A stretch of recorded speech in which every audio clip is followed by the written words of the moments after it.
একটা পার্টিকুলার হলকে কেন্দ্র করে এই 2-3 দিন আগেই নাকি এক সপ্তাহ আগেও বরবাদ ছবির যিনি প্রযোজক শাহরিন আক্তার সুমি তিনি একটা রিপোর্ট করেছিলেন, তাও সাংবাদিকদের কাছে, যে এরকম দেখা যাচ্ছে যে আমার টিম, এটা সুমি দি বলছেন যে আমার টিম যখন হল পর্যবেক্ষণের সময় গেছেন তখন তাদের সঙ্গে মিসবিহেভ করা হয়েছে এবং তাদেরকে সরিয়ে দেওয়া হয়েছে, এবং হলের মধ্যে দেখা গেছে যদি 300 সিটের জায়গা হয় সেখানে 600 লোক বসে আছে এবং তারা টাকার মানে একটা হিসেবের গন্ডগোল হচ্ছে। এই কথাটা বলার পরে আরো একটি ভিডিও সেই চ্যানেল থেকেই আসে, একটি চ্যানেলে সুমিদি এই কথাটা বলেন এবং বলার পরে একটু নড়ে চড়ে বসে সবাই।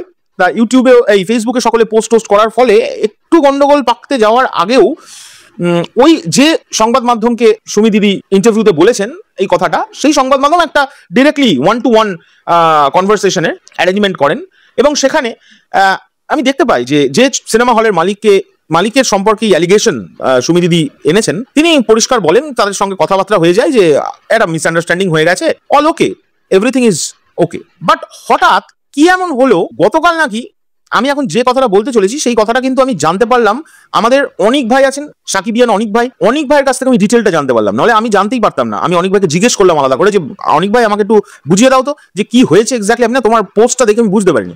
অনিক ভাই কিছুক্ষণ আগে একটা পোস্ট করেছে, কিছুক্ষণ মানে 9 ঘন্টা আগে, সেই পোস্টটা দেখেই আমার কৌতূহল জাগলো যে কি হয়েছে আবার, কারণ এটা তো মিটে গেছে, আবার কি হলো। তা আমি শুনলাম গতকালকে, আই হোপ সো গতকালই, আমি যদি ভুল করে দিই অনিক ভাই যদি এই ভিডিও দেখে থাকে, অনিক ভাই আমাকে কমেন্টে বলো যে আমি ঠিক বলছি না ভুল বলছি, যে অনিক ভাই বলছি, সরি, যে অনিক ভাই আমার জানালো যে দাদা গতকালকে প্রদর্শক কমিটি এরকম একটা সামথিং বাংলাদেশে আছেন, তারা আবার এই বিষয়টাকে নিয়ে ওই হল মালিককে নিয়ে বেশ একটু গরম কথা বলেছেন প্রযোজকের সম্পর্কে, মানে সুমি দিদির নামে, এবং সেখানে বেশ কিছু টার্মস এই ধরনের ব্যবহার করা হয়েছে যে উনি তো প্রথম এসছেন, এসেই এরকম একটা স্টেটমেন্ট উনি আমাদেরকে না জানিয়ে কেন সংবাদ মাধ্যমে করলেন অ্যান্ড অল, এসব নাকি মিটিং করেছে। এখন বিষয় হচ্ছে এটা নিয়ে আমার কিছু কথা বলার আছে, সেটা হচ্ছে যে সিনেমা হল, প্রথমত যে সিনেমা হলের ওপরেই অ্যালিগেশনটা সুমি দিদি এনেছিলেন, সেটা সেই হলের নামটা করেই দিচ্ছি, উল্কা সিনেমার সম্পর্কে করা হয়েছে। তার মালিকের সঙ্গে সুমি দিদির অন ইউটিউব, মানে যে অন ইউটিউব চ্যানেল এবং ওই সংবাদ মাধ্যমের দ্বারাই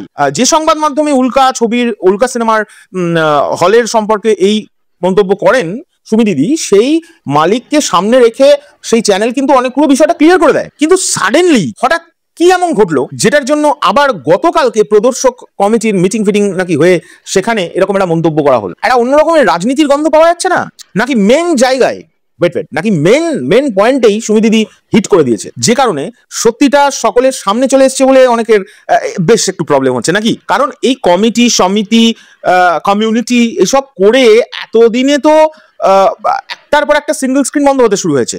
মানে এত কমিটি থাকার পরেও এত সিঙ্গেল স্ক্রিন বন্ধ হয়ে যাচ্ছে। প্রথমত সেটার অনেক কারণ, কিন্তু অন্যতম একটা কারণ কিন্তু প্রযোজকের কাছে ঠিক মতো টাকা কিন্তু পৌঁছয় না, কারণ ই টিকিটিং সিস্টেম নেই বাংলাদেশে, আমি যতদূর জানি, আমি ভুল হলে আমাকে ঠিক করে দিও। সো আমার মতে এই যে সাংবাদিক বৈঠক, তারপরে হচ্ছে কমিটি সমিতিতে মিটিং করা, এগুলো বন্ধ করে আমার মনে হয় প্রত্যেকটা হল মালিকের এগিয়ে এসে এখন বলা উচিত যে ই টিকিটিং সার্ভিসটা শুরু করুন, যেটা আমার মনে হয় না সব হল মালিক খুব আনন্দের সঙ্গে এটা মেনে নিতে পারবেন। কারণ ই টিকিটিং যতদিন বাংলাদেশে না হবে, আমাদের এখানে এমন বুক মাই শো আছে, কোনো চুরি জালিয়াতির কোনো সিস্টেমই আর নেই। চুরি জালিয়াতি হলেই ধরে ফেলে দেবে, বক্স অফিস এরকম করে বলে দিতে পারবে এই ছবি এই বক্স অফিস হতে পারে, আইডিয়া ধারে কাছে সবাই ঠিকই বলে। তার কারণ বক্স অফিসের জন্য বুক মাই শো আছে, টিকিট কাউন্ট করলেই বোঝা যাচ্ছে যে এত টিকিট বিক্রি হয়ে গেছে।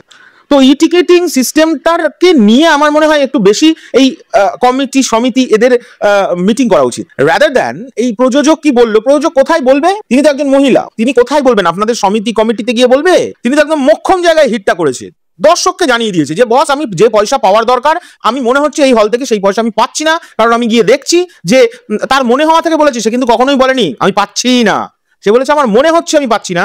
তার কারণ হচ্ছে একটা 300 সিটের হলে গিয়ে আমি 600 লোকের হিসেব দেখছি, কি করে সম্ভব? সেটা কোয়েশ্চেন রেখেছে, এবং সেই কোয়েশ্চেনটা আমি মনে করি উল্কা সিনেমা হলের মালিক তিনি ক্লিয়ার করেছেন দিদির সামনে দাঁড়িয়ে, এবং সেটা ভিডিও আছে। সো হঠাৎ গতকালকে কমিটি সমিতির হঠাৎ নড়ে ওঠার কারণটা কি হলো আমি এটা বুঝলাম না। এখন একটা বিষয় বলে রাখি, শুনুন, এই সিঙ্গেল স্ক্রিন যারা আছেন মালিকরা, আমি কাউকে অপমান করতে চাইছি না, আমি সবাইকে সম্মান করে বলছি, কারণ তারাও ফিল্ম বিজনেসের একটা স্তম্ভ। প্রযোজক মনে করেন যে আমি এই হলে ছবিটি আর দেবো না, কারণ এ আমায় ঠিকঠাক বিজনেস দিচ্ছে না, আমি ওই হলে আর ছবি দেবো না, সেটা নতুন হোক আর পুরনো হোক।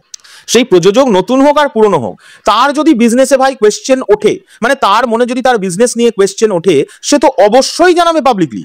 সে জানাবে না কেন? কারণ তিনি কিন্তু প্রযোজক, আর প্রযোজক হচ্ছে কিসের? একটা ছবির। আর ছবিটা তৈরি হচ্ছে কাদের জন্য? পাবলিকের জন্য, আমজনতা। সো আমজনতা যদি এই খবর রাখতে ইন্টারেস্টেড হয় যে মেগাস্টার শাকিব খানের কত রেমুনারেশন, তাহলে এই কথাটা জানার কেন অধিকার নেই যে বিজনেস কেমন হচ্ছে বা বিজনেস নিয়ে কোনো লাফড়া হলে সেটাও কেন আমজনতার জানার অধিকার নেই? আমার মতে এইটাই হচ্ছে আমার কোয়েশ্চেন। এই যে সমিতি কমিটিতে নাকি শুনলাম এরকম কোয়েশ্চেন তোলা হয়েছে, উনি নতুন এসছে, সেই নিজেকে কি মনে করছে, সামথিং এলস লাইক দ্যাট, এরকম ধরনের কথাবার্তা চলছে। তার মানে কি নতুন কেউ এলে তাকে মুখ বন্ধ করে বসে থাকতে হবে? কেন রে ভাই, মহিলা বলে নাকি? অনেকের বেশ রীতিমতো গা জ্বলানি হচ্ছে। আমি কিন্তু সিঙ্গল স্ক্রিনের হল মালিকদের বলছি না, অনেকের গা জ্বলানি হচ্ছে, তাই একটু উস্কে টুস্কে দিয়ে একটা কমিটি সমিতি মিটিং করে একটু যতটা শেষ পর্যায়ে আটকানো যায় একটা ছবিকে, নাকি এসব করে বড়বাদের সরি টু সে কিচ্ছু ছেড়া যায় না। I am very sorry to সে। আমি এটা সহ্য করছি তো বহুত দিন ধরে, লক্ষ্য করছি একটা ট্রেন্ড চলে এসছে কিছু মানুষের মধ্যে। যেমন গতকালকে একটা সাংবাদিকের সঙ্গে দ্য ভ্যাম, আমি তো নাম দিয়েছিলাম দ্য ভ্যাম, মিস্টার ভ্যামের আমি ইন্টারভিউ দেখলাম। অনেকে তাকে মানে ভয়ঙ্কর নামে ডাকে, একজন প্রযোজক, পরিচালক না কি আমি জানি না, যাই হোক উনি এক সময় মেগাস্টারের অনেক ভালো বন্ধু বলতেন। তিনি কনস্ট্যান্ট এখন ইন্টারভিউতে জোর করে বলে যাচ্ছে, আমি মনেই করি না শাকিব খান একজন মেগাস্টার, শাকিব খান একজন সুপারস্টার। আমার হাসি পাচ্ছে তার কথা শুনে, তিনি এমন করে বলছে, হ্যাঁ সিরিয়াসলি। সো এই জোকারগুলোকে নিয়ে আমরা এমনি কথা বলি না। তোমরা খুব লক্ষ্য করে দেখবে, তোমরা যদি খুঁজে দেখাতে পারো যে আমরা যেমন অন্যান্য চ্যানেলরা অনেক র্যান্ডম এই মানুষটাকে যার কথা এখন তুললাম রিপ্লাই করে, আমরা কিন্তু করি না কারণ আমরা মনেই করি না তার যোগ্যতা আছে আমাদের রিপ্লাই পাওয়ার জন্য। রিপ্লাই পাওয়ার তো একটা যোগ্যতা থাকা দরকার। তো এই লোকটাকে নিয়ে আমরা কথাই বলি না। এখন কথায় মনে পড়লো তাই আমি এটা বললাম। আমার শুনেই তো হাসি পাচ্ছিল, এমনি হাসছিলাম। এই জোকার আবার এসেছে, আমি নিশ্চয়ই নাম না করে বললাম, বুঝতে পারছো কার কথা বলছি। যাই হোক, সেটা আলাদা প্রসঙ্গ। তো এই কমিটি সমিতি এইসবগুলো বন্ধ করে টিকিটিং এর ব্যবস্থাটা করার জন্য একটি আন্দোলন করে তুলুন আপনাদের দেশে। আমি এই কমিটি সমিতির মানুষদেরই বলছি, তাহলে দিন শেষে আপনাদেরই লাভ হবে। আর কতদিন ব্ল্যাক করে করে চলবে? ধরা পড়ে যাচ্ছে তো লোকজন, লোকের সামনে চলে আসছে তো। আর কতদিন এই নতুনদের মুখ বন্ধ করার চেষ্টা করা হবে? একটা জিনিস মাথায় রাখবেন, এটা কিন্তু 2025। মানুষ এখন অনেক অ্যাডভান্স, মানুষ এখন অনেক কিছু বোঝে। সিঙ্গল স্ক্রিনে যেরকম লোক হচ্ছে, মাল্টিপ্লেক্সেও তেমন লোক হচ্ছে।